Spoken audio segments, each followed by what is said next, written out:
नमस्कार। लोकसभा अध्यक्ष श्रीमान ओम बिरला जी,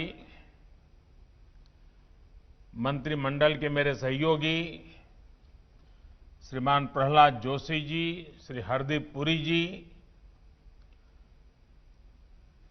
इस समिति के चेयरमैन श्रीमान सी.आर. पाटिल जी, सांसदगण, देवी और सज्जनों, दिल्ली में जनप्रतिनिधियों के लिए आवास की इस नई सुविधा के लिए आप सबको बहुत बहुत बधाई। आज और भी एक सुभग संयोग है। आज हमारे कर्तृत्ववान, मितभाषी हमारे अध्यक्ष श्रीमान ओम बिरला जी का जन्मदिवस भी है। ओम जी को बहुत बहुत शुभकामनाएं। आप स्वस्थ रहें, दीर्घायु हो और देश की ऐसे ही सेवा करते रहें, ईश्वर से मेरी यही प्रार्थना है। साथियों, सांसदों के लिए पिछले साल नॉर्थ एवेन्यू के घर बनकर तैयार हुए थे और आज बीडी रोड पर भी ये 3 टावर आवंटन के लिए तैयार है। मेरी कामना है कि गंगा, यमुना और सरस्वती, इन 3 टावरों का संगम इसमें रहने वाले जनप्रतिनिधियों को हमेशा स्वस्थ रखे, कार्यरत रखे और संतोषी बनाए। इन फ्लैट्स में हर वो सुविधा दी गई है जो सांसदों को अपने दायित्व के निर्वहन में मदद करेगी। संसद भवन के नजदीक होने की वजह से भी इसमें रहने वाले सांसदों को बहुत आसानी होगी। साथियों, दिल्ली में सांसदों के लिए भवनों की दिक्कत बरसों से रही है और जैसे अभी बिरला जी बता रहे थे, लंबे अरसे तक सांसदों को होटल में रहना पड़ता है। इसके कारण आर्थिक बोझ भी बहुत आता है। उनको भी अच्छा नहीं लगता है, लेकिन अब मजबूरन करना पड़ता था। लेकिन इस समस्या को दूर करने के लिए गंभीरता से प्रयास 2014 के बाद विशेष रूप से शुरू हुए। दशकों से चली आ रही समस्याएं टालने से नहीं, उनका समाधान खोजने से समाप्त होती है। सिर्फ सांसदों के निवास ही नहीं, बल्कि यहां दिल्ली में ऐसे अनेकों प्रोजेक्ट्स थे जो कई कई वर्षों से अधूरे थे, लटके पड़े थे। कई इमारतों का निर्माण इस सरकार के दौरान ही शुरू हुआ और तय समय से पहले समाप्त भी हुआ। जब अटल बिहारी वाजपेयी जी की सरकार थी, तो अटल जी के समय जिस अंबेडकर नेशनल मेमोरियल की चर्चा शुरू हुई थी, उसका निर्माण कितने साल लग गए। ये सरकार बनने के बाद ही इसका काम हुआ। 23 वर्षों के लंबे इंतजार के बाद डॉक्टर अंबेडकर इंटरनेशनल सेंटर का निर्माण इसी सरकार में हुआ।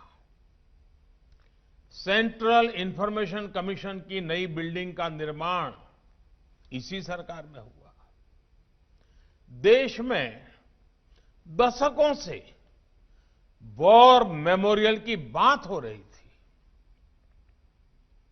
हमारे देश के वीर जवान लंबे अरसे से इसकी आशा कर रहे थे, मांग कर रहे थे। देश के वीर शहीदों की स्मृति में इंडिया गेट के पास वॉर मेमोरियल का निर्माण भी, उसे करने का भी सौभाग्य हमारी सरकार को मिला। हमारे देश में हजारों पुलिसकर्मियों ने कानून व्यवस्था बनाए रखने के लिए अपना जीवन दिया है। हजारों पुलिस के जवान शहीद हुए हैं। उनकी याद में भी नेशनल पुलिस मेमोरियल का निर्माण भी इसी सरकार के द्वारा हुआ। आज सांसदों के लिए नए आवासों का लोकार्पण, ये लोकार्पण भी इसी श्रृंखला में एक जरूरी और अहम कदम है। मुझे खुशी है कि हमारे सांसदों का एक लंबा इंतजार अब खत्म हो रहा है। इन फ्लैट्स के निर्माण में पर्यावरण का ध्यान रखा है, एनर्जी कंजर्वेशन के उपाय हो, सोलर प्लांट हो, सीवेज ट्रीटमेंट प्लांट हो, ग्रीन बिल्डिंग के ये कंसेप्ट इन भवनों को और आधुनिक बनाते हैं।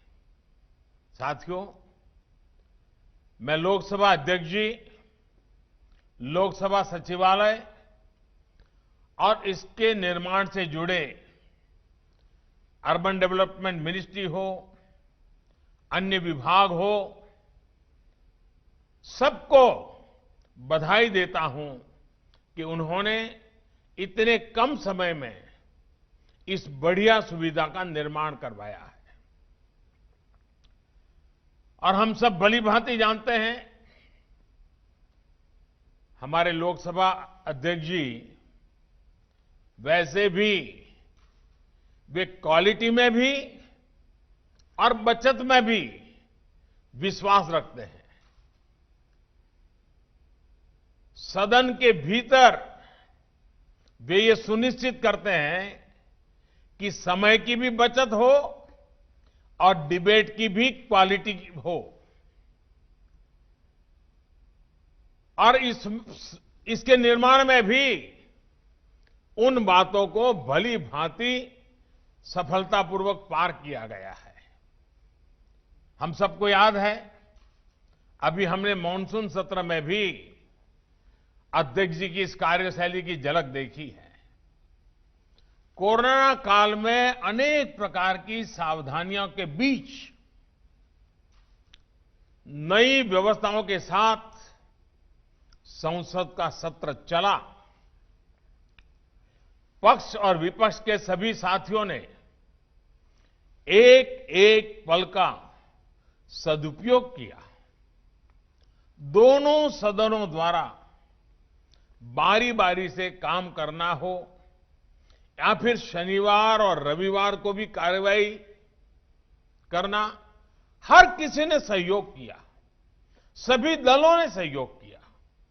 साथियों, हमारी संसद की ये जो ऊर्जा बढ़ी है, इसके पीछे एक और बड़ा कारण है। इसकी भी शुरुआत एक तरह से 2014 से शुरू हुई है।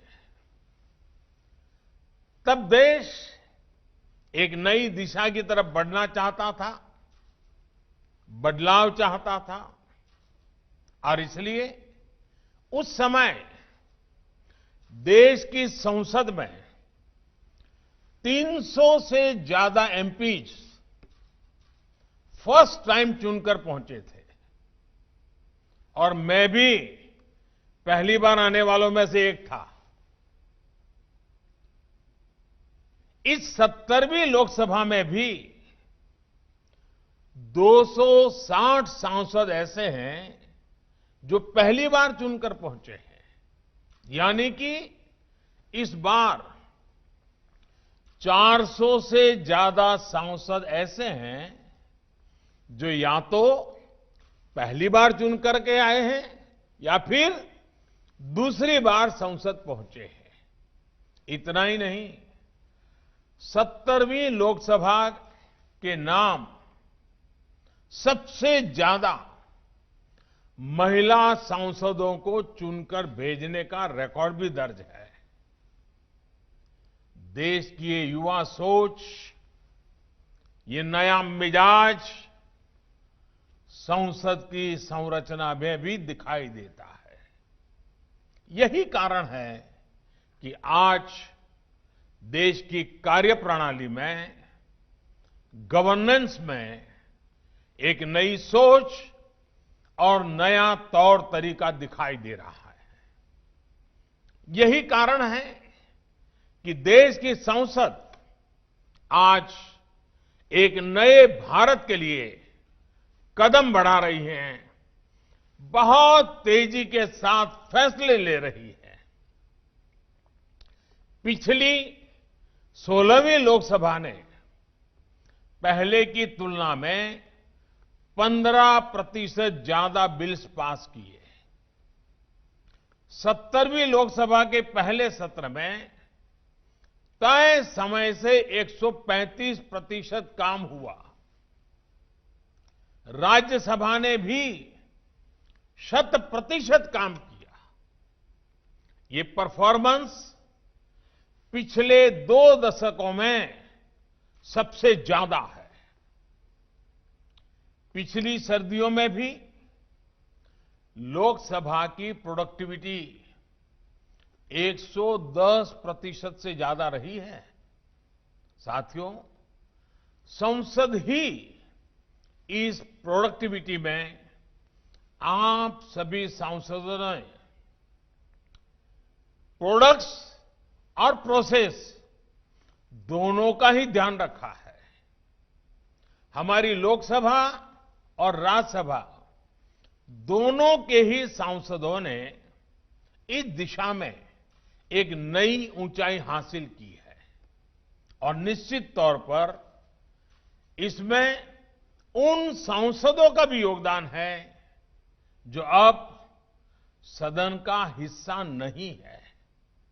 आप देखिए, हमने कितना कुछ हासिल किया है, साथ मिलकर कितना कुछ नया किया है। सिर्फ बीते 1-1.5 वर्षों की बात करें तो देश ने किसानों को बिचौलियों के चंगुल से आजाद कराने का काम किया है। देश ने ऐतिहासिक लेबर रिफॉर्म्स किए हैं, कामगारों के हितों को सुरक्षित किया है। देश ने जम्मू कश्मीर के लोगों को भी विकास की मुख्य धारा और अनेक कानूनों से जोड़ने का काम किया है। पहली बार जम्मू कश्मीर में अब करप्शन के खिलाफ काम हो सके ऐसे कानून बन पाए हैं। देश ने महिलाओं को 3 तलाक जैसी सामाजिक कुरीतियों से भी आजादी दी है। इससे और पहले की बातें करें तो मासूम बच्चियों से बलात्कार करने वालों के लिए मृत्यु दंड का प्रावधान भी इसी दौरान किया गया है। आधुनिक अर्थव्यवस्था के लिए जीएसटी, इंसॉल्वेंसी और बैंक्रप्सी कोड जैसे कितने ही बड़े बड़े निर्णय हुए हैं। इसी तरह भारत की जो संवेदनशील पहचान रही है, उस कमिटमेंट को पूरा करते हुए हम सब ने मिलकर नागरिकता संशोधन कानून भी पास किया है। हमारी ये काम, ये सफलताएं अगर हमारे प्रोडक्ट्स हैं तो इन्हें करने के प्रोसेस भी उतने ही शानदार रहे हैं। संभवतः बहुत से लोगों ने ध्यान नहीं दिया होगा, लेकिन 16वीं लोकसभा में 60% बिल ऐसे रहे हैं जिन्हें पास करने के लिए औसतन 2 से 3 घंटे तक की डिबेट हुई है। हमने पिछली लोकसभा से ज्यादा बिल पास किए, लेकिन फिर भी हमने पहले से ज्यादा डिबेट की है। ये दिखाता है कि हमने प्रोडक्ट पर भी फोकस किया है और प्रोसेस को भी निखारा है। और ये सब आप सभी माननीय सांसदगण ने किया है, आपकी वजह से हुआ है। मैं इसके लिए आप सभी सांसदों को सार्वजनिक रूप से धन्यवाद देता हूं, बधाई देता हूं। साथियों, सामान्य तौर पे ये कहा जाता है कि युवाओं के लिए 16, 17, 18 साल की उम्र जब वो 10th, 12th में होते हैं बहुत महत्वपूर्ण होती है। 16, 17, 18 की ये उम्र किसी युवा लोकतंत्र के लिए भी उतनी ही महत्वपूर्ण है। आप देखिए, अभी 2019 के चुनाव के साथ ही हमने 16वीं लोकसभा का कार्यकाल पूरा किया है। ये समय देश की प्रगति के लिए, देश के विकास के लिए बहुत ही ऐतिहासिक रहा है। 2019 के बाद से 70वीं लोकसभा का कार्यकाल शुरू हुआ है।